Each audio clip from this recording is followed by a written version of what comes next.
বন্ধুরা, যদি আপনি নিজে একজন নতুন ক্রিয়েটর হয়ে থাকেন সেক্ষেত্রে এই ভিডিওটি সম্পূর্ণভাবে আপনার জন্য।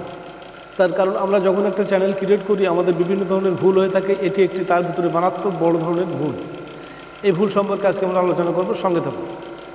বন্ধুরা, এমন ধরনের ভিডিও পেতে আমাদের চ্যানেলটিকে সাবস্ক্রাইব করবেন, কোনো মন্তব্য তাহলে কমেন্ট করবেন, পাশে থাকা বেল নোটিফিকেশন অন করে দেবেন। বন্ধুরা, আমাদের যে মারাত্মক ভুল সেটি হলো ভিডিও ডেসক্রিপশন আগে থেকে লিখে রাখা। এই ভিডিও ডেসক্রিপশন আমরা একটি নির্দিষ্ট জায়গাতে সেভ করে রাখি এবং আমরা যখন ভিডিও আপলোড করি সেই মুহূর্তে কিন্তু আবার একটি ডেসক্রিপশন আমরা দিয়ে দিই।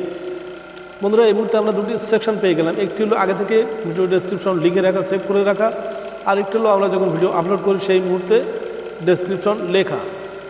এখন আমাদের ভিডিও ডেসক্রিপশন আগে থেকে কোন ধরনের ডেসক্রিপশন সেভ করা যায় সেগুলি এবং কোন ধরনের ডেসক্রিপশন সেভ করলে আমাদের ক্ষতির কারণ হতে পারে সেটি আমরা জেনে নেব। বন্ধুরা, আমরা যদি মনে করি ভিডিও ডেসক্রিপশন আগে থেকে সেভ করে রাখবো, সেক্ষেত্রে আমরা আমাদের যে সোশ্যাল নেটওয়ার্কিং সাইটগুলি রয়েছে যেমন ফেসবুক, হোয়াটসঅ্যাপ, টুইটার ইত্যাদি ইত্যাদি, এগুলির যে লিঙ্ক রয়েছে সেগুলিকে আমরা আমাদের ডেসক্রিপশনে সেভ করে রাখতে পারি এবং একটি সতর্কতামূলক বার্তা আমরা সেখানে সেভ করে রাখতে পারি।